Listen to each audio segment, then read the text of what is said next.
जय Hind. GRM-PCS academy पर आपका स्वागत है। आज हम लोग अनुच्छेद 32 के द्वारा जो 5 प्रकार की रीट जारी की जाती है उसको हम बहुत ही अच्छी तरीके से और उसको समझने का प्रयास करेंगे। अगर आप सब इस वीडियो को शुरू से लेकर अंत तक देख लेते हैं तो हमको पूरा विश्वास है कि आप सबको अनुच्छेद 32 में अगर कोई भी प्रकार का रीट पूछ दे तो आप गलती नहीं करेंगे, क्योंकि अनुच्छेद 32 में जो 5 प्रकार के रीट जारी किया जाता है वो बार बार परीक्षाओं में पूछे जाते हैं और स्टूडेंट लोग उसको गलती करके आते हैं। इसीलिए हम केवल अनुच्छेद 32 पर जो है 5 प्रकार की रीट को बहुत ही अच्छी तरीके से पीपीटी तैयार किए हैं, जिसमें जैसे हो गया बंदी प्रत्यक्षकरण, परमादेश हो गया, अधिकार परीक्षा हो गया, उसके बाद प्रतिषेध हो गया, उत्प्रेषण हो गया। हमने इन सब टॉपिक्स को बहुत ही अच्छी तरीके से तैयार किया है। उसके बाद हम आप सबको बहुत ही अच्छी तरीके से समझाएंगे। तो आप लोग जो है शुरू से लेकर अंत तक इस वीडियो को देखिए। तो चलिए चलते हैं। भारत के संवैधानिक उपचारों का अधिकार, अनुच्छेद 32 में क्या है? भारत के संवैधानिक उपचारों का अधिकार। अनुच्छेद 32 क्या कहता है? तो अनुच्छेद 32 को भीमराव अंबेडकर ने संविधान की आत्मा कहा है। अनुच्छेद 32 को क्या कहा है? भीमराव अंबेडकर ने संविधान की आत्मा कहा है। अनुच्छेद 32 का एक, अनुच्छेद 32 का एक में कहा गया है सुप्रीम कोर्ट याचिका जारी करेगा। याचिका मतलब रीट जारी करेगा। तो रीट जारी करने का अधिकार अनुच्छेद 32 एक में, तो 32(1) के तहत सुप्रीम कोर्ट जो है रीट जारी करता है।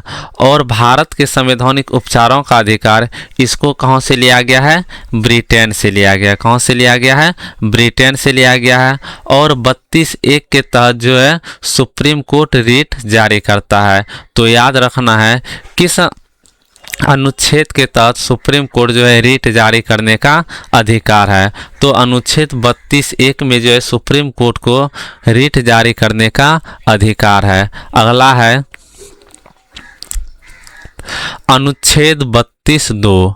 अनुच्छेद 32(2) में इसमें 5 प्रकार की रीट दी गई है। कितने प्रकार की रीट दी गई है? तो 5 प्रकार की रीट दी गई है।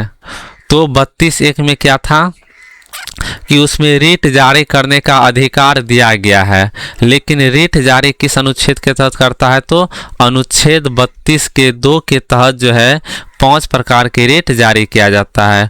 वे कौन कौन से हैं? 1 में है बंदी प्रत्यक्षीकरण, 2 में है परमादेश, 3 में है अधिकार परीक्षा, 4 में है प्रतिषेध, 5 में है उत्प्रेषण। तो अनुच्छेद 32(2) के तहत 5 प्रकार की रीट जारी करने का अधिकार जो है सुप्रीम कोर्ट को दिया गया है। तो यह जो है रीट जो है मौलिक अधिकारों के खिलाफ जो है जारी किया जाता है। रीट किसके खिलाफ जारी किया जाता है? अगर किसी व्यक्ति के मौलिक अधिकारों का हनन होता है तो उसके खिलाफ जो है 5 प्रकार की रीट जारी किया जाता है। तो सबसे पहले पढ़ते हैं बंदी प्रत्यक्षीकरण। सबसे पहला क्या है? बंदी प्रत्यक्षीकरण। तो बंदी प्रत्यक्षीकरण हेबियस कॉर्पस, हेबियस कॉर्पस। बंदी प्रत्यक्षीकरण में क्या है? Habeas corpus. बंदी प्रत्यक्षीकरण का शाब्दिक अर्थ है स्वशरीर पेश करना। क्या अर्थ है? स्वशरीर पेश करना। इस रीट को पुलिस को अवैध गिरफ्तारी 24 घंटे में किसी व्यक्ति को न पेश होना, व्यक्ति को बंदी बनाए जाने पर प्रयोग किया जाता है। कहने का मतलब है अगर कोई व्यक्ति, किसी व्यक्ति को पुलिस द्वारा गिरफ्तार कर लिया जाता है तो उसको 24 घंटे के अंदर, कितने घंटे के अंदर? 24 घंटे के अंदर जो है कोर्ट में पेश करना होता है। अगर कोर्ट में पेश नहीं करता है तो उसी पर जो है क्या जारी किया जाता है? तो बंदी प्रत्यक्षीकरण जारी किया जाता है। तो कौन सा? हैबियस कॉर्पस जारी किया जाता है। अगर किसी व्यक्ति को जो है 24 घंटे के अंदर पेश नहीं करता है तो कोर्ट में, तो वहां पर जो है बंदी प्रत्यक्षीकरण रेट जारी किया जाता है। तो यह जो है इसमें याद रखना है, इसका शाब्दिक अर्थ क्या आता है? स्वशरीर पेश करना। किसी भी व्यक्ति को गिरफ्तार किया तो उसे कैसे पेश करेगा? स्वशरीर पेश करेगा 24 घंटे के अंदर। उसके बाद अगला है परमादेश। अगला क्या है? परमादेश। अगला क्या है? तो परमादेश है। इस रीट का अर्थ है क्या? इस रीट का अर्थ क्या है? इस रीट का अर्थ है हम आदेश देते हैं। परमादेश में ही क्या है? आदेश। इस रीट का क्या अर्थ है? हम आदेश देते हैं। इस याचिका को सार्वजनिक पद के खिलाफ जारी किया जाता है। तो याद रखना है, सार्वजनिक पद के खिलाफ किस रीट को जारी किया जाता है? तो परमादेश को। इसमें जो है जब कोई लोक प्राधिकारी अपने कर्तव्यों का निर्वहन से इनकार करे, राष्ट्रपति एवं राज्यपाल के विरुद्ध नहीं, तो याद रखना है परमादेश में जो है सार्वजनिक पद के खिलाफ रेट जारी किया जाता है। जब कोई लोक अधिकारी, जब सरकार का आदमी या फिर सरकारी प्राधिकारी जब कोई अपने कर्तव्यों का सही से निर्वहन नहीं करता है तो उस पर कौन सा रेट जारी किया जाता है? परमादेश। याद रखना, जब कोई लोक प्राधिकारी अधिकारी जब सही से काम नहीं करता है तो उस पर परमादेश रेट जारी किया जाता है, ताकि वह व्यक्ति जो है अपने कर्तव्यों का निर्वहन करे। उसके बाद अगला है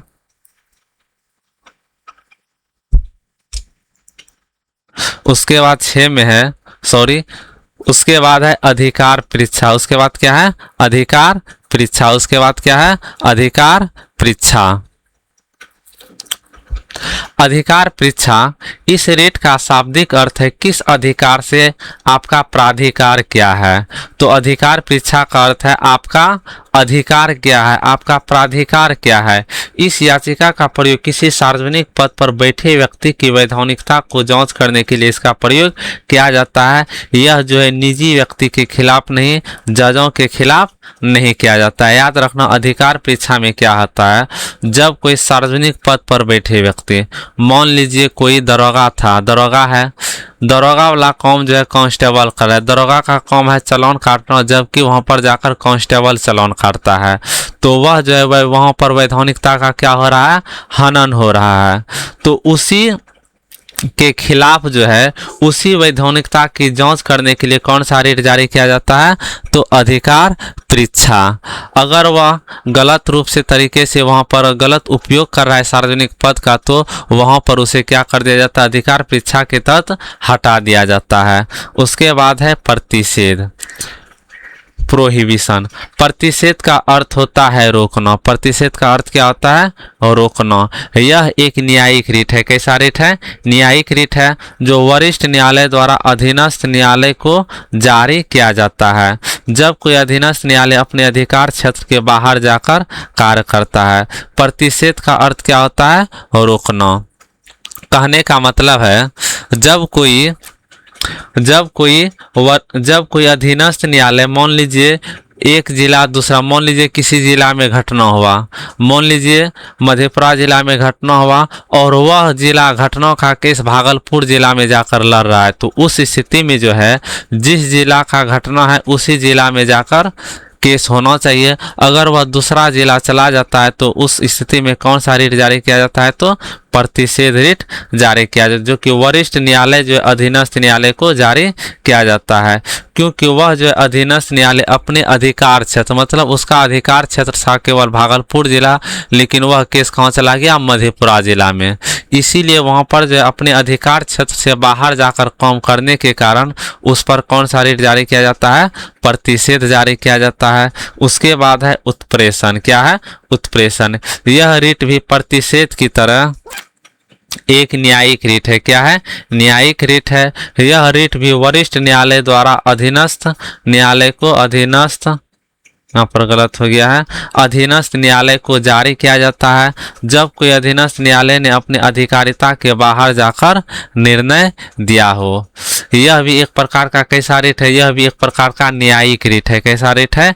न्यायिक रिट है। यह भी न्यायिक रिट जो है वरिष्ठ न्यायालय द्वारा अधीनस्थ न्यायालय को जारी किया जाता है जब कोई अधीनस्थ न्यायालय अपने अधिकारिता क्षेत्र के बाहर जाकर निर्णय दिया हो। तो यह जो क्या जारी किया जाता है? उत्प्रेषण। उस स्थिति में कौन सा जारी किया जाता है? उत्प्रेषण। आज के लिए बस इतना ही, मिलते हैं अगले क्लास में। जय हिंद।